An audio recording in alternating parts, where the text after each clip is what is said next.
மகளை வாழ்க சகல கலைஞானம் பெற்று தாங்கள் பல்லாண்டு கால வாழ்க. நன்றி. மனமாற வாழ்த்தினமா உங்களை பற்றி விவரத்தை ஒரு அண்ணன் வாயில கேள்விப்பட்டிருக்கேன். ஆனால் அவனை நிற்கிற தோரணை நடந்துக்கிற விதம் அதெல்லாம் பார்க்கும்பொழுது ரொம்ப கிருத்துருவமோ ரொம்ப மன தைரியமோ அளவுக்கு அதிகமாக உனக்கு இருக்கிறத நான் பார்க்குறேன். நான் சரி 2 பேருக்கு சமமாக இருக்கணும்னு ஏற்றி வச்சா நீ உனக்கு மட்டும்தான் இந்த மைக் இருக்கணும்னு என்னமோ அந்த இதில் எழுதி கொடுத்த மாதிரி மொத்தமாக கொடுத்து ஒரு குரடு வாங்கி வேணா திருப்பிடுறேன் மொத்தமாக நீங்கள் மட்டும் உங்கள் உயரத்துக்கு ஏற்றி வச்சுக்கிட்டீங்கன்னா அப்புறம் நாங்களாம் எப்படி இறக்கி வச்சா பேச முடியும்? சரி, அது அந்த போட்டி மனப்பான்மை இருக்கு பார்த்தியா, அதை மனசார போராடுற உன்னைய இருந்தாலும் கதை எப்படி உன்னை பற்றி நிறைய விவரம் கேட்கணும்னு நினைக்கிறேன். கேட்கலாமா? கேளுங்க சுவாமி. பண்டு விழி கற்கண்டு மொழி மாதே, பண்டு விழி கற்கண்டு மொழி மாதே, வாழ்ந்து இருக்கும் நாடு இது சொல் கோதே கோதே. ஞான நிலை தான் உணர்ந்த சுவாமி, நிலை தான் உணர்ந்த சுவாமி, ஞான நிலை ஞான நிலை ஞான நிலை தான் உணர்ந்த சுவாமி, நாடுமலை நாடு பாடிய கதை பாடலுக்கு நல்ல பதில் பாட்டு, வாழ்த்துக்கள், நன்றியும் கூட. ஆனா இது பாடினதுக்காக உன்னை எப்படி ரொம்ப பெரிய ஆளுன்னு ஒத்துக்க முடியாது. அதை தவிர்த்து இன்னும் நிறைய விஷயம் இருக்கு. அது விவரம் பேசுறது. ஏன்னா நிக்கிற தோரணை நல்லா எதை கேட்டாலும் பதில் சொல்ற மாதிரி தோரணை தான் இருக்க, அதை நான் பாராட்டுறேன். ஆனா எதிராளிகிட்ட கேட்கும்போது 2 விதம் இருக்கு. எப்படி கேட்கலாமா சொன்னோடனே சுவாமி எதையாவது கேளுங்க சொல்றேன் அப்படின்னு சில பேர் சொல்லுவாங்க. அப்படின்னா என்ன அர்த்தம்? பொதுவானது, அடிப்படையானது, ராமாயணம் மகாபாரதம் இது மாதிரி அடிப்படையானது கேளுங்க அப்படின்னு சில பேர் சொல்லுவாங்க. எதை வேணா கேளுங்க சொல்றேன் அப்படின்னு சில அதிமேதாவிகள் கூறுவது உண்டு. அப்படின்னா என்ன அர்த்தம்? நீ எதை கேட்டாலும் நான் பேசுறதுக்கு தயாரா இருக்கேன்பா அப்படின்ற மாதிரி ஒரு தத்துவத்தை உணர்த்துவது. நீ நிக்கிற தோரணை நடந்துக்கிற விதத்தை பார்த்தாவே நீ 2வது ரகமோன்னு எனக்கு தோணுது. அதனால என்ன எதையாவது கேட்கலாமா இல்லை எதை வேணா கேட்கலாமா? அப்படிலாம் கிடையாது சுவாமி. நீங்க பேசுங்க, பேசக்கூடிய விஷயம் கதைக்குட்பட்டா இல்ல கதைக்கு அப்புறப்பட்டா அதையெல்லாம் உன்ட்ட கேட்கல. எதை வேணாலும் பதில் சொல்லுவியா? அவ்வளவுதான் பேச்சு. நீங்க கதைக்கு உட்பட்டு பெரிய புலவர் மாதிரி அப்படி கிடையாது. எல்லா விஷயங்களும் தெரிஞ்சவங்க கிடையாது. அதுக்காக எதுவும் தெரியாம அவ்வையாரோட அடுத்த வாரிசு நீன்ற மாதிரி ரொம்ப தமிழ் அகராதிப்படியோ தமிழ் முறைப்படியோ பேச நினைக்கிறது அப்படின்றது அப்பாற்பட்டது. முதல்ல பேசுற விஷயத்தை காதுல வாங்கி அப்புறம் பேசணும். உன் தமிழாளுக்கு உன் சண்டியர்களுக்கு உன் திமிருக்கு ஆள் கிடையாது. நான் என்ன கேட்ட உன்னைய ஏதாவது கேட்கலாமா இல்லை எதை வேணா கேட்கலாமா? நீ தைரியமான ஆளா இருந்தா, நீ சரியான வள்ளியா இருந்தா நீ என்ன சொல்லிருக்கணும்? எதை வேணா கேளுங்க சொல்றேன் அப்படி நீ சொல்லியிருந்தாயினா உன்னை மனசார பாராட்டிருப்பேன். எதை வேணாலும் கேளுங்க. பின்வாங்குறீங்க. ஆணவமாயிரும். எதை வேணாலும் கேளுங்க. எப்படி ஆணவமாயிரும்? என்னங்க படிச்ச படிப்பில் நம்பிக்கை இருந்தா சொல்ல வேண்டியதானே? எதை வேணா கேளுங்கன்னு. அதுக்காக எதை வேணாலும் கேட்டாலும் அப்ப உனக்கு ஓ மேல நம்பிக்கை இல்ல? அப்படிதானே? நம்பிக்கை கிடையாது. அப்படி கிடையாது சுவாமி. தன்னம்பிக்கைன்னு ஒண்ணு இருந்தா தான் அந்த இடத்துல வந்து நிக்க முடியும். அப்புறம் உதாரணத்துக்கு சொல்றேன், எதை வேணாலும் கேளுங்க நான் சொன்னதுக்கு அப்புறம் ஏமா உன்னை பெத்தெடுத்த தாய் தந்தையர் யாருன்னு என்கிட்ட கேக்குறீங்க, எனக்கு தெரியுமா? சொல்ல மாட்டியா? எனக்கு தெரியாது. எடுத்து வளர்ந்தவங்களாம் தெரியும். அப்ப நீங்க என்ன கேப்பீங்க? என்னம்மா எடுத்த உடனே எதை வேணாலும் கேளுங்க பதில் சொல்றேன் அப்படின்னு பெத்த அப்பா அம்மா பேரு கூட தெரியாம வந்து நிக்கிறேன்னு நீங்க கேப்பீங்க. சரிங்களா? இருங்க, ஒருத்தவங்க நிக்கிறது ஒருத்தவங்க பேசுறது அதை வச்சு இவங்க வந்து கொஞ்சம் திமிரானவங்க மண்டகனமானவங்க அப்படின்னு நினைக்க கூடாது. என்ன சரிங்களா? நீங்க உங்க உயரத்துக்கு வச்சுக்கிட்டீங்க, என் உயரத்துக்கு நான் இறக்கி வச்சுக்கிட்டேன். அதுல என்ன பிரச்சனைன்னு உங்களுக்கு தெரியல. வந்தவங்க கூட கோவமா பேசுறீங்க. நான் தூக்கி வச்சேன்னா இதை இப்படி பண்ணி கூட குறைச்சுக்கலாம் உன் உயரத்துக்கு தகுந்த மாதிரி. ஆனா நீ மொத்தமா இறக்கி வச்சு இருக்கிட்ட. இப்ப நான் நினைச்சா அந்த பக்கம் வர முடியாது. அதுக்கு பேர் தான் வன்மம்னு பேரு. ஐயா அப்படி இல்லங்க. சரி அது வாங்க வரியா? உனக்கு அந்த மைக் வேணும்னா காலையில வண்டியில போகும்பொழுது வேனுக்கு மேல தூக்கி போட்டு இந்த மைக் கொண்டு போய் எனக்கு பஞ்சாயத்து இல்ல. சரி அப்படி என்னதான் பேச போறீங்க? முதல்ல பேசுறத தற்குறித்தனமா பேசாம என்ன பேசுற காதுல வாங்கி பேசு. முத தற்குறினா என்னன்னு தெரியுமா? தற்குறித்தனமா இப்ப நீ பேசனேல அதுக்கு பேர் தான் தற்குறித்தனமா பேசாத. அப்படினா என்ன அர்த்தம்னா படிப்பறிவு இல்லாம எதுவுமே தெரியாதவங்கள தான் தற்குறின்னு சொல்றாங்க. அப்படி சொல்ல மாட்டாங்க. என்ன அப்படி சொல்ல மாட்டாங்க. தற்குறிக்கு அர்த்தம் அது கிடையாது. ஒரு அறிவாளி தன்னுடைய அறிவை பயன்படுத்தாம அந்த அறிவை இழந்து முட்டாள்தனமா பேசுறான் பாத்தியா, அவனுக்கு பேர் தற்குறின்னு பேரு. இப்ப உனக்கு பார்க்க பொழுது அறிவு இருக்க மாதிரி தோணுது. ஆனா உன் பேச்சுல இருமா வாங்கி பேசுமா. நீ பேசும்பொழுது நான் வர கிடையாது. என்ன சரிங்களா? இவ்வளவு நேரம் நீ உன்னுடைய கருத்து சொன்னேல அதுல அமைதியா இருந்தல்ல. இப்ப ஏன் எதிர்கருத்தை நீ காதுல வாங்கணும். சரி பேசுங்க. சும்மா ஓலா பையில ஒண்ணு கருத்து லொட கூடாது. நீ என்ன சொல்ற? சாமி நீ வந்தோடனே எங்க அப்பா அம்மா யாரு கேட்டா நீ நான் சொல்லிட முடியுமா? அப்ப எப்படி எதை வேணா சொல்றது அப்படின்னு நீ கேட்கற. அப்படி நான் கேட்டேன்னா அது அறிவாளிக்கு அழகு இல்லை. இப்போ நான் வந்தோடனே நீ வள்ளி வேஷம் போட்டு நிற்கிற, நீ யாரை கல்யாணம் பண்ணிக்க போற கேட்டுருவேன். கேட்டா நீ சொல்ல முடியுமா? கதைப்படி சொல்ல முடியாது. சொல்ல முடியாதுன்னு தெரிஞ்சு நான் கேட்டேன்னு வச்சுக்கவே அங்கே நான் முட்டாளாயிருவேன். கதைப்படி நீ வள்ளி, உனக்கு உன் அப்பா அம்மா யாருன்னு தெரியாது. நான் உன்னை நிப்பாட்டுறதுக்காக எங்க உன் அப்பா அம்மா யாருன்னு சொல்லு அப்படி நான் கேட்டேன்னு வச்சுக்குவேன், நான் முட்டாளாயிருவேன். இந்த கதையில ஒரு கேள்வி என்பது எதிராளியின் திறமை சோதிக்க விதமாகவும் இருக்கணும், நம்ம அறிவை வளர்க்க விதமாகவும் இருக்கணும். என் கேள்வி அப்படித்தான் இருக்கும். உன்னை நிப்பாட்டுறதுக்காக அப்படி ஒரு இடத்துக்கு என்ன முடியல, உன்னை நிப்பாட்டுறதுக்காக அப்படியான கேள்வி கேட்கிற ஆளா நீ இதுவரை சந்திச்சிருப்ப போல.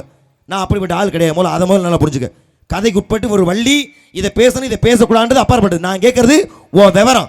நான் அதில் அப்பவே சொன்னேன், நிற்கிற தோரணையை பார்த்தா ரொம்ப விவரமான ஆள் மாதிரி தெரியுதுமா. ஓ விவரம்னா நீ கட்ட கல்வி நல்லா புரிஞ்சுக்க. உன் அப்பா அம்மா பேரையோ நீ யாரை கல்யாணம் பண்ணிக்கு வரும் கேட்டு உன்னை நிப்பாட்ட எனக்கு எந்த விருப்பமும் கிடையாது. அது அறிவாளிக்கு அழகுங்க. நீ கற்ற விவரங்கள் நீ படிச்சு தானே வெளியே வந்திருக்க.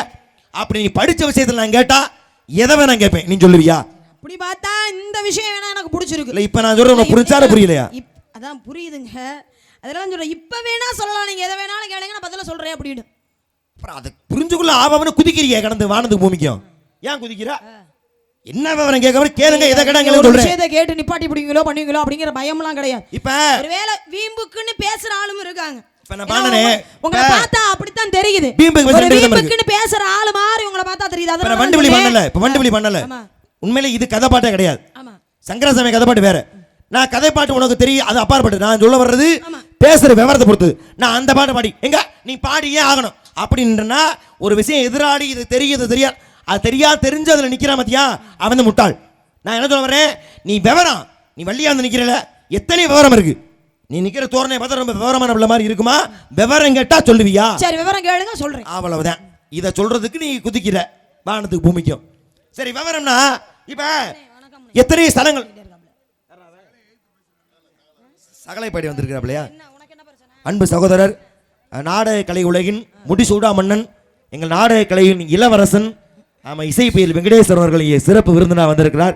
அன்பு சகோதரர் இசைப்புயல் வெங்கடேஸ்வரன் அவர்களை வருக வருக என்று கார்த்திக் ராஜா அவர்களின் கலைக்குழு சார்பாக வரவேற்று கலைப்பணி தொடரலாம். நன்றி வணக்கம்.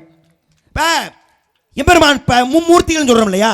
யாரை சொல்றோம் மும்மூர்த்திகள்? சிவன் பிரம்மா விஷ்ணு மும்மூர்த்திகள். இப்ப இதெல்லாம் இங்க பேசுற விவரம் தானே. இதுல ஒண்ணு உனக்கு மாற்று கருத்து இல்லையா? மும்மூர்த்தி சிவன் பிரம்மா விஷ்ணு. படைப்பு கடவுள் பிரம்மா, காக்கும் கடவுள் மகாவிஷ்ணு, அழிக்கும் கடவுள் அது சிவபெருமான். இப்ப எல்லாருக்குமே முதல் மூர்த்தியா விளங்கியது யார்? இந்த நாளுக்கு என்ன வேலைப்பா அப்படி கொடுத்தது யார்? முதல்ல ஆரம்பத்தில் ஐந்தொழிலுக்கு அதிபதி யார் இருந்தா சிவபெருமான் தானே. ஐந்தொழிலுக்குமே அப்ப அவர் பிரிச்சு கொடுத்தது அந்த வேலை எல்லாமே. அப்ப ஆதியும் அந்தமும் இல்லாத நாயகன்னு யார் நம்ம வகைப்படுத்துறோம்னா அது சிவபெருமானத்தை வகைப்படுத்தும். ஆரம்பமும் கிடையாது முடிவும் இல்லாத ஒரு தெய்வம். சிவனுக்கு 3 கண்ணு இருக்குல்ல, நெற்றிக்கண்ணு இருக்கு. ஆனா சிவனுடைய நூல்கள்ல 3 கண்ணா வகைப்படுத்துவது எது தெரியுமா?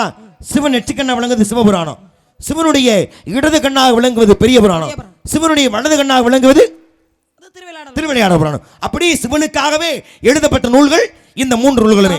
படிச்சிருக்கியா? சிவனை பத்தி தெரிஞ்சுக்கணும்னா இதெல்லாம் படிச்சா சிவனை பத்தி நம்ம தெரிஞ்சுக்கலாம். இப்ப தேவாரம் திருவாசகம் கேள்விப்பட்டிருக்கியா? அது என்ன தேவாரம் திருவாசகம்? சமயக்குறவர்கள் 4 பேர் சிவனுடைய புகழை உலகுக்கு பரப்பணும் அப்படிங்கறக்கா பதிகம் பாடிய காரணத்தினால மாணிக்கவாசகர் இயற்றப்பட்டது திருவாசகம். மத்த 3 பேரால் பாடப்பட்டது தேவாரம் என்பது. இப்ப நம்ம நிற்கிறது பாண்டி நாடு. இந்த பாண்டி நாடு ஸ்தலங்கள்ல எத்தனையோ ஸ்தலங்கள் உண்டு. தேவாரம் பாடப்பட்ட ஸ்தலங்கள், திருவாசக பாடப்பட்ட ஸ்தலங்கள் எத்தனையோ உண்டு. இதுல சிவனுக்காக முதல்ல தோன்றிய கோவில் எது தெரியுமா? முதலாக தோன்றியதா சிவபெருமான் இந்த உலகத்துல முதலாக அது உத்திரகோச மங்கை என்று சொல்லக்கூடிய சிவனுடைய ஸ்தலம் தான் இந்த பூலோகத்திலே முதலாக தோன்றியது. அது ஒரு எடுத்துக்காட்டே உண்டு. மண் தோன்றும் போதே மங்கை தோன்றியது. அப்ப என்ன அர்த்தம்? இந்த உலகத்துல மண் தோன்றும் போதே உத்தரகோச மங்கை தோன்றியது.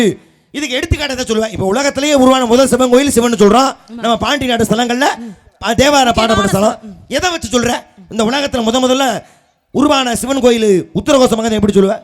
அதுதானங்க முதல் 1000 ஆண்டுகளுக்கு முன்பதாகவே தோன்றிய கோவில் அது. அதுக்கு எடுத்துக்காட்டு எதை சொல்லுவேன்? எடுத்துக்காட்டுனா எப்படி கேக்குறீங்க? சிவனுக்கு எத்தனை அர்ச்சனை பண்றோம், எத்தனையோ பூக்கள் இடம்பெற வைக்கிறோம். ஆனா ஒரு பூ மட்டும் பொதுவா எந்த கோயிலையுமே அர்ச்சனை இடம்பெறாது. என்ன தாழம்பு. ஏன்னா கிடைத்த சாபம், பொய்யா சாட்சி சொன்ன காரணத்தினால சிவபெருமானே அடிய முடியும் காண சென்ற பொழுது பிரம்மனுக்கு பொய் சாட்சி சொன்னது தாளம்பு. அப்ப என்னுடைய பூஜையில இனிமே இடம்பெற மாட்டேன்னு சாபம் கொடுத்தார் சிவபெருமான். அன்னையில இருந்து எந்த சிவன் கோயிலையுமே தாளம்பு சிவனுக்கு பூஜைக்கு உகந்ததல்ல. எந்த கோயிலை தவிர இந்த உத்தரகோசமங்கை அப்படிங்கிற கோவிலை தவிர மத்த எந்த கோவில்களையும் அதனுடைய பூஜை கிடையாது. இதுக்கு என்ன காரணம்னா அந்த சாபம் வாங்குறதுக்கு முன்னாடி அந்த ஆலயம் தோற்றுவிக்கப்பட்டதால. அப்ப இதுதான். இப்ப இது பாண்டி நாடு ஸ்தலங்கள்ல சிறப்பான ஸ்தலம். இப்ப ஓர் அறிவு எதுக்கு உண்டு? அது மரம் செடி கொடிகளுக்கெல்லாம் ஓரறிவு. ஈரறிவு புழு பூச்சிகளுக்கு. மூன்றறிவு அது நீரில் வாழக்கூடிய பிராணிகளுக்கு. நான்கறிவு அது பறவைகளுக்கு. ஐந்தறிவு விலங்குக்கு. ஆறறிவு மனிதனுக்கு. ஏழறிவு முனிவர்களுக்கு. எட்டறிவு தெய்வத்துக்கு. இப்ப ஒவ்வொருவருக்கும் ஒவ்வொரு அறிவு உண்டு. ஆமா. இப்ப ரெண்டறிவு எதுக்குன்னு சொன்ன? ரெண்டறிவு இந்த புழு பூச்சிகளுக்கு, இரண்டறிவு. ஐந்தறிவு எதை சொன்ன? அது விலங்குக்கு. அப்படியா? அப்ப ஐந்தறிவு கொண்டது விலங்கினங்கள் தானே.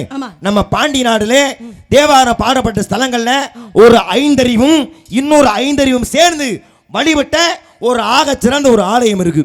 எங்க இவ்வளவு வாய்களையே வானத்துக்கு பூமிக்கு குதிக்கிற, அப்படியே நல்லா கொதிக்கிற எண்ணெயில் அழிபட்ட கடுகு மாதிரி தெரிக்கிற, நீ குதிக்கிறது நீ தெரிக்கிறது எல்லாம் தெரியாதா இருக்கு. ஒரு ஐந்தறிவும் இன்னொரு ஐந்தறிவும் சேர்ந்து இந்த பாண்டிய மண்ணில் நம்ம பகுதியில் தேவாரம் பாடப்பட்ட ஸ்தலம் ஒன்று உள்ளது. என்னன்னு சொல்லு. அது என்ன ஐந்தறிவும் இறைவனை வணங்குறதுக்கு இவங்க தான் வணங்கணும், அவங்க வணங்கக்கூடாது அப்படிலாம் கிடையாது. எல்லா ஜீவராசிகளும் வணங்கக்கூடிய இடம் தானே அது. என்ன குறிப்பிட்டு ஐந்தறிவும் வணங்க. ஐந்தறிவு எதுக்குன்னு சொன்ன? பொத்தாம் பொதுவுல விலங்குக்கு ஐந்தறிவு. எந்த விலங்கு போய் வணங்குனதுன்னு சொன்னா தானே அதுக்குள்ள காரணத்தை நம்ம சொல்ல முடியும். என்னமா இல்ல ஐந்தறிவுனா ஐந்தறிவும் சொல்லிட்டேன். ஐந்தறிவு விலங்குக்கு தான் நீ சொல்லிட்ட. அப்புறம் எந்த விலங்குன்னு சொல்றதுக்கு எதுக்கு நீ வள்ளி வேஷம் போட்டு வந்திருக்காயின்னு கேட்கிறேன். நான் தான் ஐந்தறிவுண்டல குதிச்சையில என்ன விவரம் கேளுங்க சொல்றேன். குதிச்சையில ஆமா ஐந்தறிவு விலங்கு தானே, இன்னொரு ஐந்தறிவு விலங்கு தானே. இந்த ரெண்டு விலங்கு என்ன, எங்கே வழிபட்டது, அதனால என்ன பேர் சொல்லு. இது அடிப்படை. இது ஓட இந்த அடிப்படை அறிவு கூட இல்லாம வந்துகிட்டு நான் வள்ளி, அதாவது இங்க அடிப்படை அறிவு கூட இல்லாம யாரும் வந்து இங்க நிக்க முடியாது. அது வந்து நீங்க சொல்ற விளக்கத்துல இருக்கு. அதுக்காக நீங்க வந்து எதை வேணாலும் கேளுங்கன்னு சொல்லிவிட்டு அஞ்சு விலங்கின வழங்குற ஸ்தலம் எது அப்படின்னு கேட்டா, இப்ப சோழ நாட்டை பத்தியோ சேர நாட்டை பத்தியோ பல்லவ நாட்டை பத்தியோ தொண்டை நாட்டை பத்தி கேட்கல. சரி இப்ப நான் கேக்குறேன், இது என்ன நாடு, நம்ம நிக்கிறது என்ன நாடு? பாண்டிய நாடு. அந்த பாண்டிய நாட்டை பத்தி ஏன் கேக்குறேன்? அந்த பாண்டிய நாட்டுல தான் இருக்கு. சொல்லு. அப்படி பார்த்தா அஞ்சு வணங்கின ரெண்டுமே விலங்கின வழங்கின ஸ்தலம் ஒன்னு இருக்கு. என்ன? இப்ப ஈரறிவு எதுக்கு இருக்கு தெரியுமா? ஈரறிவு புழு பூச்சிகளுக்கு. புழு பூச்சிகளுக்கு. ஆமா. அந்த இரண்டறிவு ஜீவனம் விலங்கினத்துக்கு எத்தனை அறிவு? ஐந்தறிவு. அந்த ஐந்தறிவு ஜீவனை சேர்ந்து வணங்கினால ஒரு ஸ்தலம் உருவானுச்சு. அதே சிவனுடைய ஸ்தலம். அப்படியா? உனக்கு மண்டகன இருக்கிற அளவுக்கு விவரம் இல்லைன்னு நினைக்கிறேன். ஒரு கேள்விக்கு இன்னொரு கேள்வி பதிலாகுமா? ஏன் கேட்க கூடாது? கேட்க கூடாது. ஏன் கேட்க கூடாது? மக்களே சொன்னீங்க. நீங்க மட்டும் தான் கேப்பீங்க, நான் மட்டும் தான் பதில் சொல்லிக்கிறேன். இருமா, விவரம் பேசுறதா என்ன வேணா கேளுங்க. சொன்னீங்களா? பேசுறது விவரம் தானே, இந்த மண்ணை பத்தின தானே. இந்த மண்ணை பத்தின கேட்ட கேள்விக்கு பதில் சொல்லாம நீ எதிர்கேள்வி போட்டுட்டா யானைக்கு மானுக்கு சரியா போயிருமா? அப்ப என்ன உங்களை திருப்பி நான் கேள்வி கேட்க கூடாது? திருப்பி கேளு. என் கேள்விக்கு நியாயமான பதில் சொல்லி நீ விவரமான வழி நீ காட்டிட்டு அப்புறம் பேசு. சரி நான் கேக்குறேன், ஐந்தறிவு ஜீவனும் ஒன்னா போய் வணங்குனுச்சா தனித்தனியா? நான் அதெல்லாம் கேட்கல. இருவரும் சேர்ந்து. ஏன்னா ஆட்டு அதே என் சொன்ன கேள்விக்குள்ளே பதில் இருக்குல்ல. அதான் ஆட்டுத்தலையும் யானை உடம்புமாக போகணும் அப்படிங்கிறது சாபம். யாருக்கு அப்படின்னா வாருணி என்று சொல்லக்கூடியவனுக்கு சாபம், கிடைத்த சாபம். அந்த சாபத்தை போக்குறதுக்காக இங்க வந்தார் பாண்டிய நாடுக்கு. எங்கே? ஆடும் ஆணையும் வணங்கிய காரணத்தினால திருவாடானை அப்படிங்கிற ஒரு ஸ்தலம் ஒன்று உருவாகிறது காரணமா இருந்துச்சு. ஆடுக்கும் ஐந்தறிவு, யானைக்கும் ஐந்தறிவு. அந்த ஐந்தும் வணங்கிய ஸ்தலம் தான் இந்த பக்கத்தில் இருக்கக்கூடிய திருவாடானை அப்படிங்கிற ஸ்தலம் ஒன்று உருவாகிறது. என்னது? நன்றிமா சும்மா தான் இருந்தாங்க. அவங்கள சுரண்டி விட்டு அக்கா எந்திரிச்சு உட்காருங்க அக்கா, நல்லா இருப்பீங்க. எந்திரிச்சு உட்காருங்க. எந்திரிங்க அக்கா, நாளுகளை கிளப்பி விடுங்க. என்ன உங்க அண்ணன் எல்லாத்தையும் எழுப்பி விடுங்க. உங்க அண்ணன் ரசிகர மன்றத்தை ஓர ரசிகர மன்றமாக்க விட மாட்டியோ? கடைசி வரைக்கும் முழுசா இருந்து பாப்பம் பண்ணணும் உபயோகப்படுத்த அப்புறம் என்ன அர்த்தம்? அது வாருணி என்று சொல்லக்கூடியவனுக்கு சாபம். பொருந்தாத காரியத்தை நீ செய்ததால பொருந்தாத உடல் அமைப்பு. யானை உடம்புக்கு ஆட்டு தலையில உள்ள வாயில சாப்பிட்டு பசியை போக்க முடியுமா? முடியாது. அப்பதான் சொல்றாங்க, சூரியன் தன்னுடைய ஒளிர்கதிர்களை இழந்து யாரை வணங்கி தன் ஒளிர்கதிர்களை திரும்ப பெற்றானோ அவரை போய் நீ கும்பிடுப்பா அப்படின்னு சொன்னதால வந்தான். ஆதி ரத்தேஸ்வரரை பணிந்தான், அவனுடைய சாபம் நீங்கியது. நீ சொன்ன மாதிரி ஆடும் ஆணையமாக சேர்ந்து வழிபட்டதால தான் இன்னைக்கு திருவாடன் என்ற ஒரு ஆக சிறந்த ஆலயம். அதே சிவனுக்கு இப்ப முருகனை நீ கும்பிடுறீல, முருகனுக்கு எத்தனை படை வீடு? முருகனுக்கு 6 படை வீடு உருவாயிருச்சா? 6 படை வீடு இருக்கு. சரி, நடைமுறைப்படி பேசுற பஞ்சாயத்துல. இப்ப சிவனுக்கான ஸ்தலங்களை என்னன்னு நீ சொல்லுவ? அது பஞ்சபூத ஸ்தலம்னு சொல்லுவோம். ஒவ்வொரு பஞ்சபூதத்துக்கும் ஒவ்வொரு ஸ்தலம் உண்டு. இப்ப நெருப்புக்கானது அப்படின்னா திருவண்ணாமலை சொல்றோம். வாயுவுக்கானது அப்படின்னா திருக்காளகஸ்தியை சொல்லுவோம். நிலத்திற்கானதுன்னா ஒவ்வொருக்கும் ஒவ்வொரு இருக்கு இல்லையா? அதுபோல நீருக்கான ஒரு ஸ்தலம்னு ஒன்று உண்டு. அது பேர் திருவானைக்கான்னு சொல்லுவோம். அது வந்து ஸ்ரீரங்கம்ன்ற அந்த ஆலயத்து பக்கத்துல இருக்கு திருவானைக்கா. அங்கே சிலந்தி புழுபூச்சிக்கு எத்தனை அறிவுன்னு சொன்ன? ஈரறிவு. ஈரறிவு தானே. சிலந்திக்கு எத்தனை அறிவு? அது ஈரறிவு தான். 5 அறிவு சொன்ன பாத்தியா? இங்கேயும் 5 அறிவு கொண்ட யானை வருகிறது, அங்கே 5 அறிவு கொண்ட யானை. அப்ப இருவருக்கும் போட்டி. இந்த போட்டியிலே உருவானது மிகப்பெரிய சரித்திரம். அப்ப ஆணை என்று சொல்லக்கூடிய இதுக்கு 5 அறிவு, சிலந்திக்கு 2 அறிவு. 2 சேர்ந்து வணங்கியதால இன்னைக்கு திருவானைக்கால்னு சிவனுடைய பஞ்சபூத ஸ்தலங்கள்ல ஒரு ஸ்தலமாக விளங்கக்கூடிய திருவானைக்கால் உருவாச்சு. அப்ப 2 அறிவும் 5 அறிவும் சேர்ந்து வணங்கிய ஸ்தலம் எது? அது திருவானைக்கா அப்படிங்கிற நீருக்கு உண்டான ஸ்தலம். சிவபெருமான். சிவனுக்கு எத்தனை பிள்ளை? சிவனுக்கு 5 பிள்ளை. யாராரு? வீரபத்திரர், காலபைரவர். அப்படி புலவர் பெருந்தகை ஆதியில இருந்து தான் வருவாங்க. ஏன் 3 பிள்ளைன்னு விநாயகர் முருகன் 3 பிள்ளைன்னு சொன்னா அவன் சிவபெருமானுக்கு 5 பிள்ளை இருக்கே, அது உனக்கு தெரியாதான்னு கேப்பீங்க. அட்ட தரித்திரியதனா? சரி சொல்லு. விநாயகர் பெருமான், முருக பெருமான், ஐயப்பன், மொத்தம் 5 பிள்ளை. சரி, இந்த 3 பிள்ளை இதுல ஆதி முதற் கடவுள் யாரை சொல்லுவோம்? விநாயகர் பெருமானை தான் சொல்லுவோம். இப்ப சிவனுக்கு இத்தனை பிள்ளைன்ற. இப்ப முருகன் உன் குலக்கடவுள் முருகன் தானே. முருகன் பிள்ளை. முருகனுக்கு பிள்ளையா? முருகனுக்கு எங்கங்க பிள்ளை? என்னமா சிவாஜி செத்துட்டாருன்ற மாதிரி கேக்குற? முருகனுக்கு எங்கங்க பிள்ளை இருக்கு? நீ முருகன் இங்க பிள்ளை இருக்கா? உன் குலக்கடவுள் யாரு? முருகப்பெருமான். முருகன் தானே. முருகனை பத்தி தெரியாது, நீ எல்லாம் எதுக்கு முருகனை வணங்கி பள்ளியா வந்திருக்க? முருகனை பத்தி கேளுங்க, நான் தெரியாம நினைக்கிறேன். 6 பேர் கை தட்டு வேற. முருகப்பெருமானுக்கு ஏது புள்ள? குழந்தையே கிடையாது. இல்லன்னு எப்படி சொல்லுவ? முருகப்பெருமானுக்கு எங்கங்க குழந்தை இருக்கு? நீங்க தயத்து உள்ள எந்திரச்சு போங்க. நீங்க எங்க இருக்கா? அவர்கிட்ட கேட்குறேன்னா நீ அவன் வாங்குற 7000 ரூபாய் அவர்கிட்ட கொடுக்க போறியா? நீ ஒரு டீயோட யாருக்கு வாங்கி கொடுக்க மாட்டேன். நீ அங்கே இருக்கான்னு என்ன கேட்குற? தெய்வத்துக்கு முன்னாடி சத்தியம் பண்ணி சொல்லுங்க. சத்தியமா இங்கே வேணா இந்த கோயில மடப்புறத்தை கூட போய் சத்தியம் பண்றேன். நல்ல ஆளுக சேர்ந்துருக்கியோப்பா 2 பேரும். நீ நல்லா இருப்ப, நீ தயவு. சரி, முருகனுக்கு பிள்ளை தெரியலன்னா விட்டு பஞ்சாயத்துல. இப்ப சிவனுக்கான ஸ்தலங்களிலே எத்தனை அந்த பேச்சுக்கு வராதீங்க. அதானே பார்த்தேன். முருகப்பெருமானுக்கு புள்ள இருக்குன்னீங்கல்ல, முருகப்பெருமானுக்கு எங்க புள்ள இருக்கு சொல்லுங்க. நிரூபிச்சுட்டா எப்படி நிரூபிங்க? நிரூபிங்க. உண்மையிலே சிவனுடைய இடது கண்ணு எந்த நூலை சொன்ன?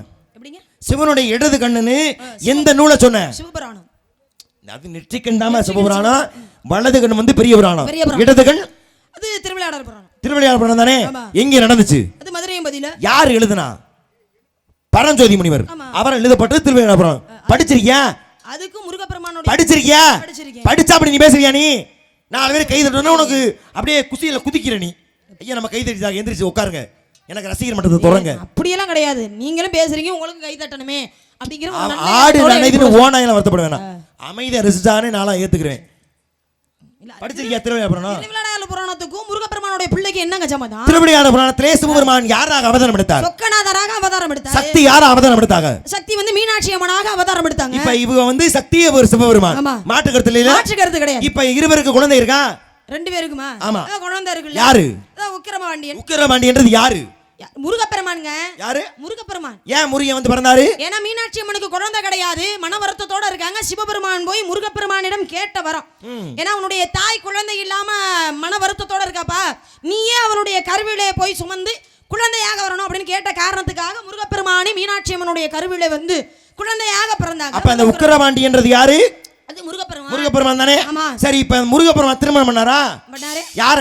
காந்திமதி அப்படிங்கிற ஒரு பெண்ணை திருமணம் பண்ணாங்க. காந்திமதின்றது யாருடைய அவதாரம்? அது தெய்வனுடைய அவதாரம். இந்த 2 பேருக்கு பிள்ளை இருக்கா? இருக்குல. யாரு? விக்ரமபாண்டியன். உன்னை அந்த கட்டை வச்சு வாயை சத்தி இடிச்சா என்ன? உன் வாயை கிழிச்சா கூட என் மனசு ஆறுமா? இவன் நேரம் கேட்கிறேன், அழுத்தி அழுத்தி முருகனுக்கு பிள்ளை இருக்கானு இல்ல நொல்லைட்டு இப்ப சொல்ற. உக்கிரபாண்டியன் அவதாரம் எடுத்தது முருகன் தானே. காந்திமதி எடுத்தது தெய்வான தானே. அப்படி அவதாரம் எடுத்த பொழுது முருகனுக்கு தெய்வானுக்கு பிள்ளை பிறந்தானே, விக்ரமபாண்டியன் பிள்ளை இல்லைங்கிற. யோசிக்கணும், என்ன கேட்கிறான்னு யோசிக்கணும். எங்க இப்ப நான் சொன்ன கதை திருவிளையாடல் படத்துக்கு இல்ல சொல்லிருவியா? இருக்குல்ல. அறிவை மூளைக்கு வேலை கொடு, புத்திய ஒத்தி வச்சு பேசிட்டு இருக்க. அதாவது இருந்துட்டு அது நீங்க இந்த மாதிரி சொல்லும் போது தானே நமக்கு தெரியும் இப்படி ஒரு விஷயம் இருக்கான்னு. நீங்க நெத்தில போட்டிருக்கீங்க, அதுக்கு பேர் என்ன சுவாமி? நெத்தில போட்டிருக்கீங்க, அதுக்கு பேர் அர்த்தனமா ரொம்ப சொல்லக்கூடிய திரு ராமம். யார நினைச்சு போட்டிருக்கீங்க? பெருமாளை நினைச்சுதான். பெருமாள் நினைச்சு போட்டிருக்கீங்களே. பெருமாள் எத்தனை அவதாரம் எடுத்திருக்காருன்னு தெரியுமா? 9 அவதாரம் எடுத்திருக்காரு. 9 அவதாரம் எடுத்திருக்காரு. 9 அவதாரத்துல மனித அவதாரம்னா எதை சொல்லுவீங்க? மனித அவதாரமா?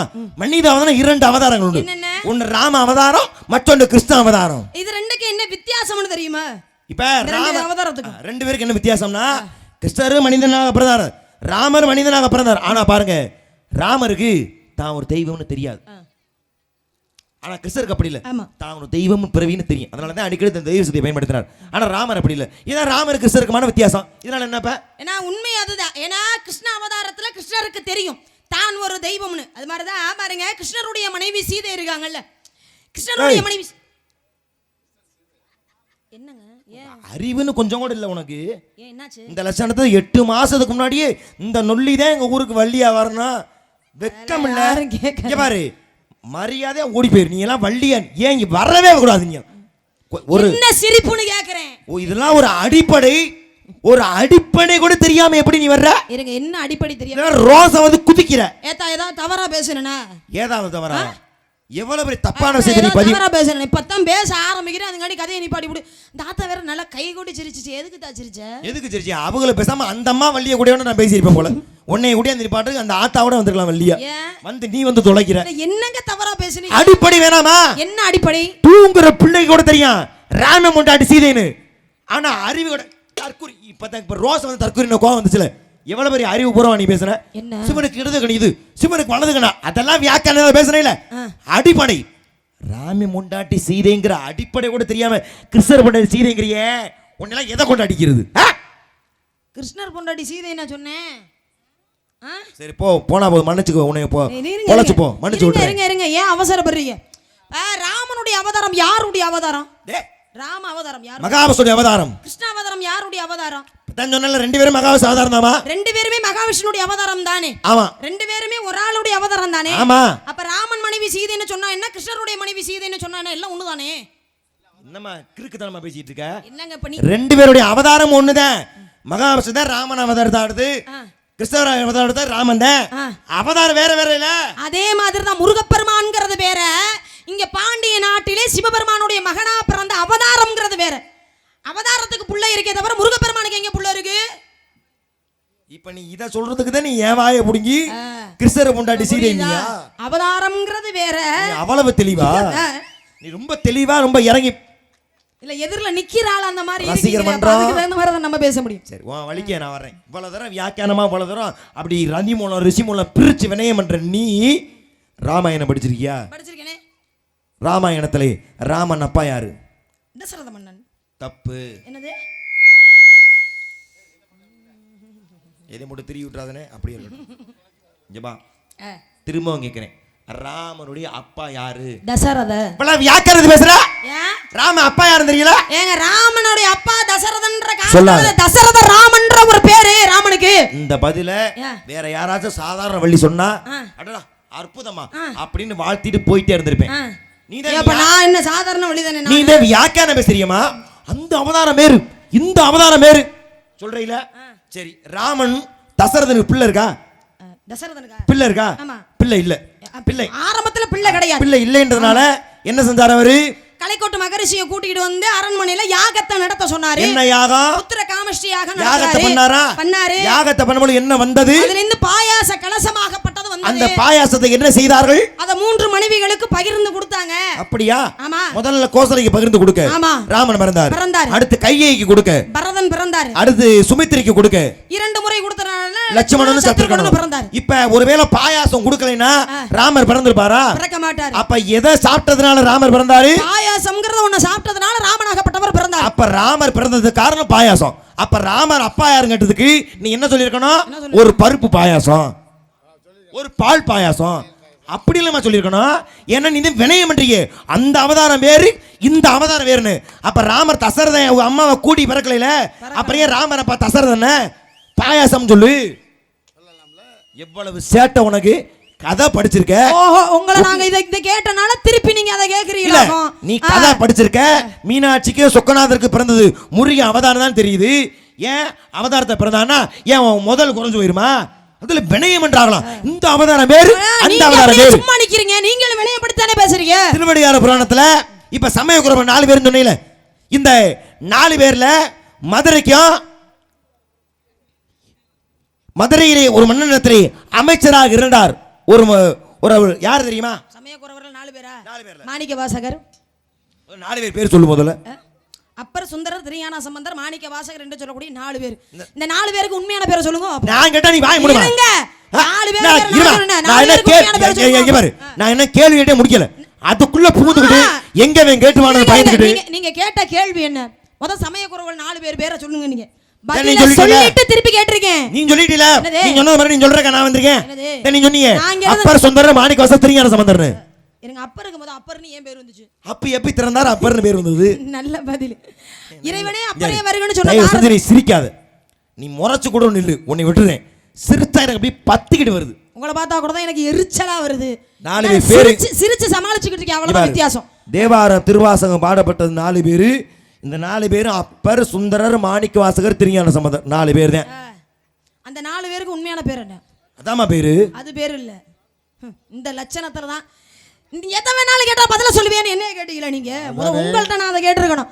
எதை வேணாலும் கேட்டா நீங்க பதில சொல்லுவீங்கன்னு உங்கள்கிட்ட நான் கேட்டிருக்கணும். சரி, மாணிக்க வாசகர் கோயில் கட்டினார்ல, எங்க? ஆவுடையார் கோவில். இந்த லட்சணம் இதுலதான். அப்படியே நான் எதை வேணா கேளுங்க, அப்படியே மட்டைக்கு நான் கிட்ட கிழிச்சு விடுற மாதிரி பேசுனியா நீ? அப்புறம் ஆவுடையார் கோயில் அவர் கட்டினது இல்லையா? இங்க ஆவுடையார் கட்டினாரு. ஆவுடையார் கட்டினாரா? அவர் கட்டின கோயில் ஆவுடையார் கோயில் இல்லையா? இல்லையே. அப்புறம் திருப்பரந்துறை அப்படிங்கிற இடத்துல இப்ப மட்டும் வருது, அழுத்தி கேட்டா மட்டும் வருது. எங்களுக்கு தானே அது மாதிரி 4 பேருக்கு இது பேர் கிடையாது. அப்பருடைய இயற்பெயர் என்னன்னா மருள். என்னாச்சனே அவுட் பேர். அப்பருடைய இயற்பெயர் என்னன்னா மருள் நிக்கியார். போலுமா? ஞான சம்பந்தருடைய இயற்பெயர் என்னன்னா ஆளுடைய பிள்ளை என்பது அவருடைய இயற்பெயர். அதுக்கப்புறம் யார் இருக்கா? மாணிக்க வாசகருடைய இயற்பெயர் என்னன்னா பாத ஊரான் என்பது அவருடைய இயற்பெயர். அடுத்துக்கிறது யார்? சுந்தரர். அவருடைய இயற்பெயர் என்னன்னா நம்பி யாரூரர் என்பதுதான் இவங்க 4 பேருடைய இயற்பெயர். போதுமா? அப்படி வரணும். இவர் கோயில் கட்டிட்டார். நன்றினே, நீங்க நியாயமா தான் இருக்கீங்களோ? அந்த பிள்ளை கேட்டுனா எரிச்சல் பட்டு கோவப்படாதீங்க. நீங்க நியாயமா தான் இருக்கீங்க. இப்ப கோயில் கட்டினாரு மாணிக்க வாசகர். எங்க? ஆத்மநாதர் ஆலயத்தை ஆவணர்கள். அந்த கோயில் கட்டுறதுக்கு அந்த மண்ணை என்ன செஞ்சான்?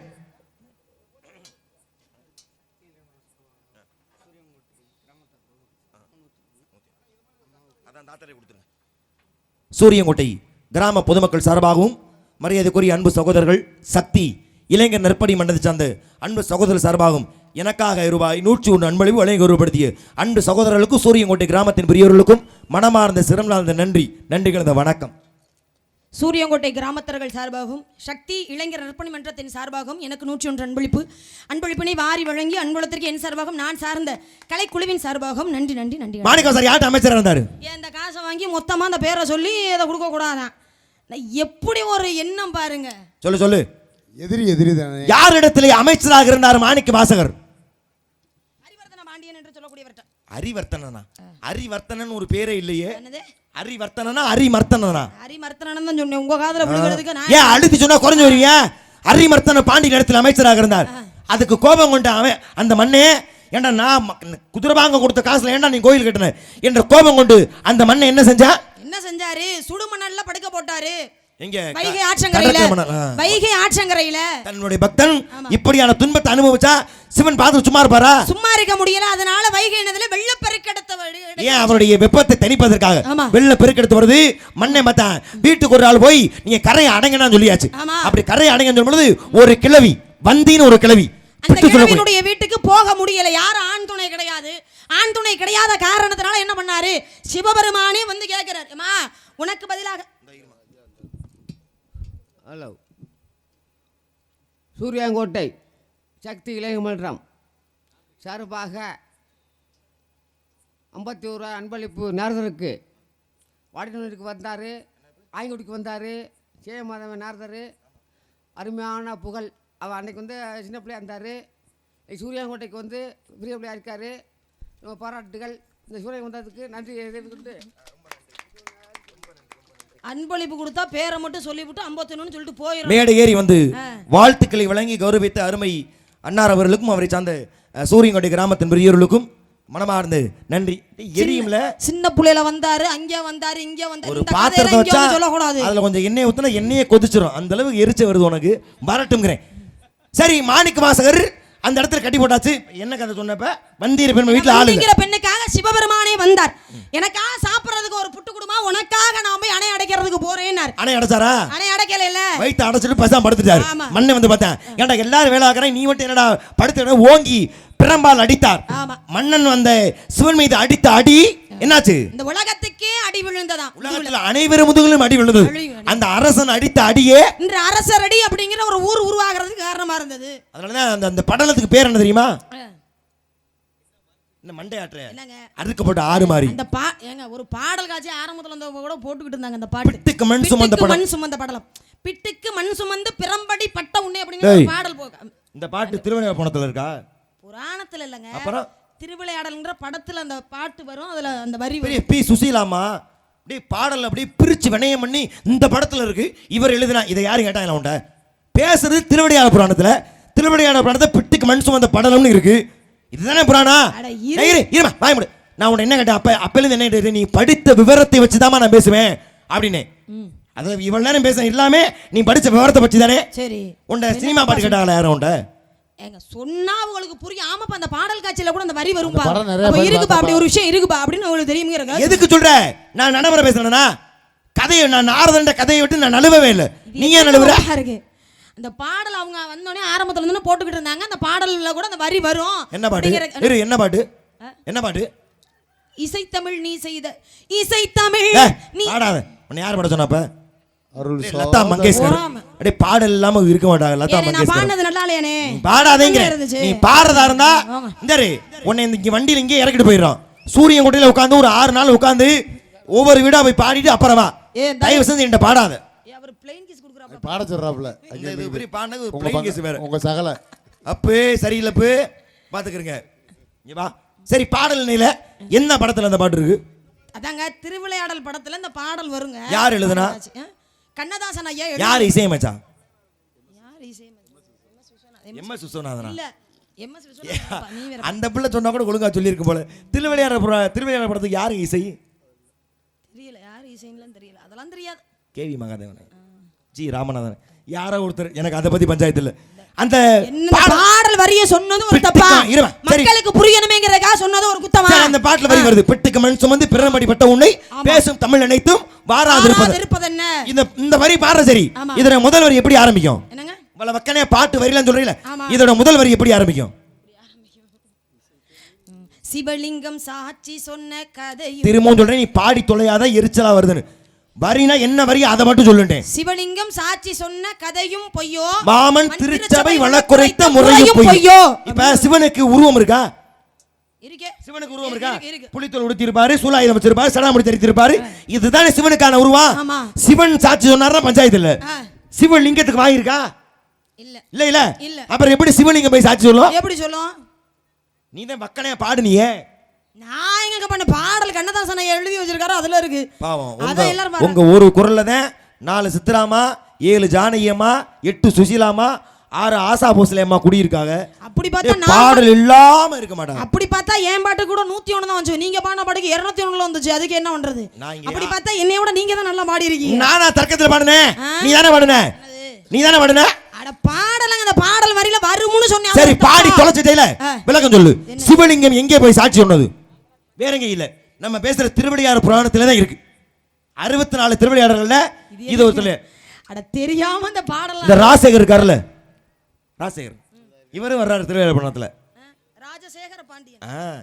மாமா உங்களுக்கு ராஜசேகரன் பேர் வச்சிருக்காங்க. ஏன் வச்சிருக்காங்க? சும்மா உங்களுக்கு பேர் வைக்கல. சிவன் வந்து ஒரு காலை உண்டி இன்னொரு காலை தூக்கி ஆடுனார்ல. ஆமாங்க மாமா. எங்க ஆடினாரு? மதுரையில தான்.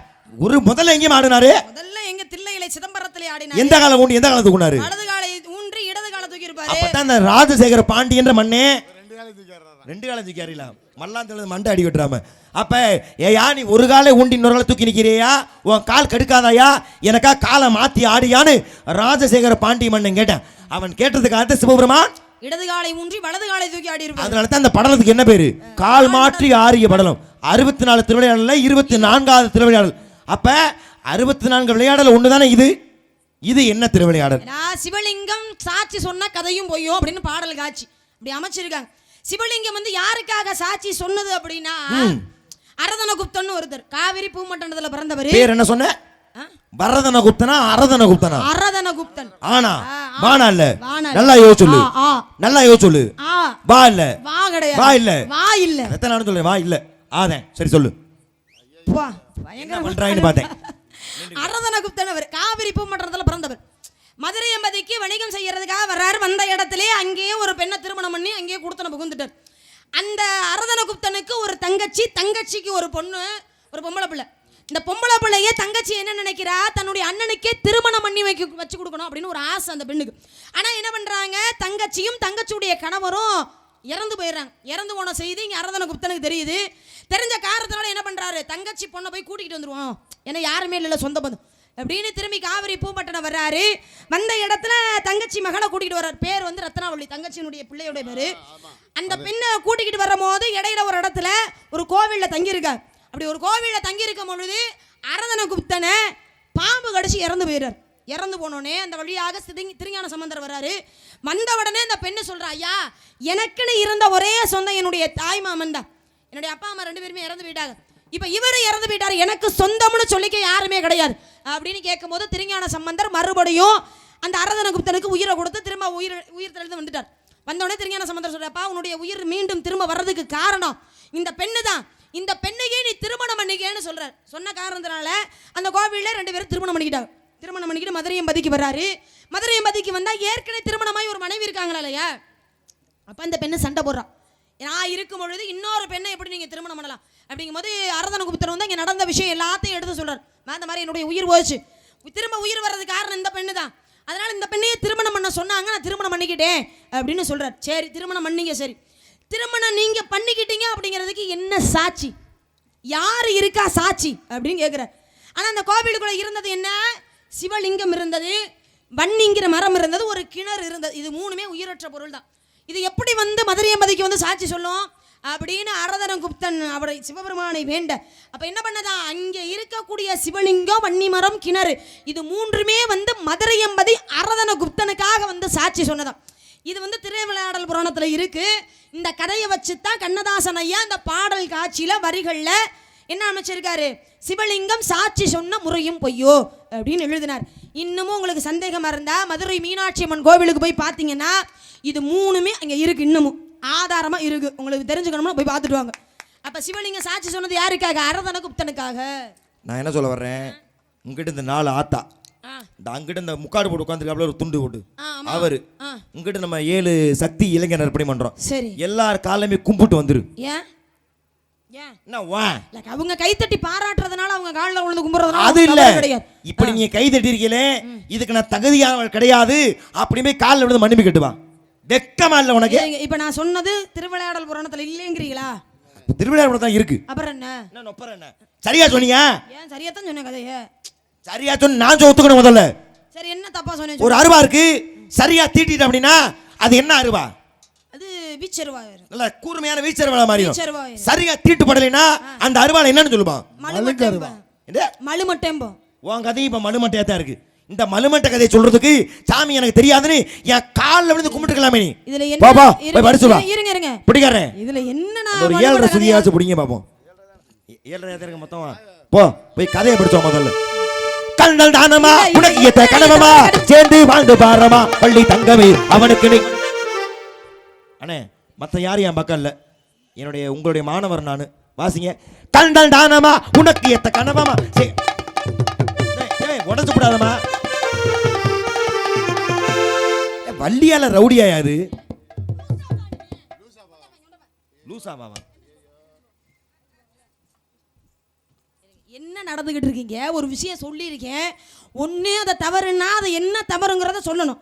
அதை விட்டுவிட்டு சம்மந்தம் பண்ணாமல் பாட்டு பாடிங்கன்னா என்ன அர்த்தம்?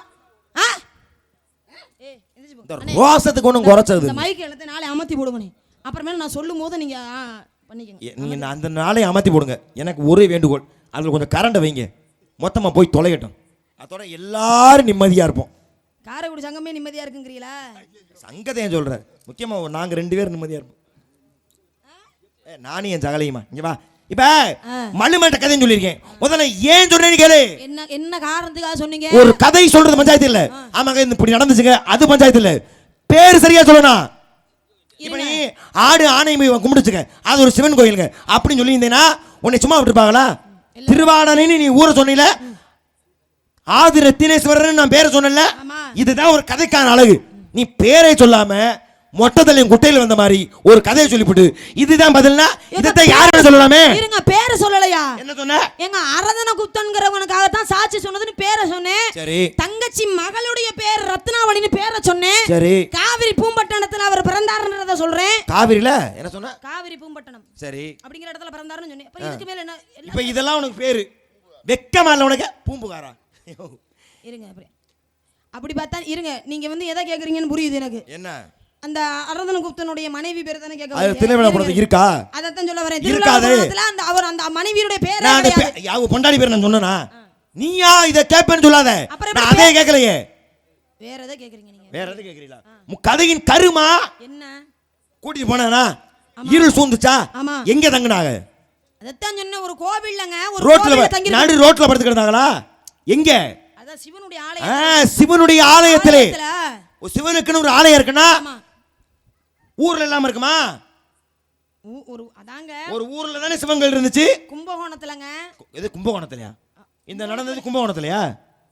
கும்பகோணத்தின் வழியா வரும்போது தானங்க நடந்தது. ஆட கும்பகோணத்தின் வழியாதாமா வரும்போது எந்த வழியா வந்த?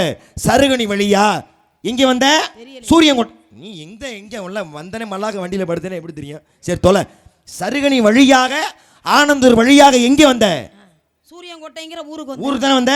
கும்பகோணம் வழியா வந்த சரிதான். கும்பகோணம் அப்ப அதுக்கு பேரே இல்ல. அப்ப அதுக்கு அந்த ஊருக்கு அப்ப என்ன பேரு? குடந்தைங்கிறது பேரு. குடந்தை வழியா வந்தாங்க. எந்த ஊருக்குமா? சரி எந்த ஊருன்னு சொல்லல. கோயில்னு சொன்னீல. இங்க ஆதி ரஸ்தேசன் பேர் இருக்குல்ல, அங்க ஆத்மநாதர்னு பேர் இருக்குல்ல, சொக்கநாதன் பேர் இருக்குல்ல. ஏன் இங்க சாமிக்கு பேர் இல்லையா? ஊரு பேரை சொல்ல மாட்டேன், சாமி பேரை சொல்ல மாட்டேன். அப்புறம் என்ன இதுக்குதான் நீங்க அதை சொன்ன? இதுல வேற 7 பேர் கைதட்டு, இங்கிட்ட ஒரு 9 பேர் கைதட்டு. மரியாதை போய் காலில் விழுந்துரு. பொறாம வகுத்துருச்ச இந்த புலைக்கு கை தட்டிட்டாளேப்பா.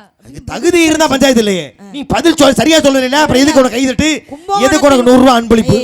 நாவே கைதட்டி விட்டேனே. இந்த பேரை நம்ம சொல்லணும். அதையே சுருக்கமா சொல்லணும்ங்கிறதுக்காக அந்த தகரத்தை எடுத்து தலையில அடிங்க. உங்களை மன்னிச்சிடுறேன். இந்த பிள்ளை தலையில அடிங்க. நீங்க தானே கைதட்டினீங்க. தகப்பா சோத்துல விஷம் வச்சிருக்கேன், ஞாபகத்துல வச்சுக்க. வீட்டுக்கு வந்தேன். என் கேள்வி நியாயமா இருக்கா இல்ல நியாயம் இல்லைங்கிறியா? இருங்க, நியாயமான விஷயம் தான் சொல்லு. நான் கதையை வந்து யாருக்காக சொன்னது அப்படிங்கிற விஷயத்தை மட்டும் சொன்னேன்.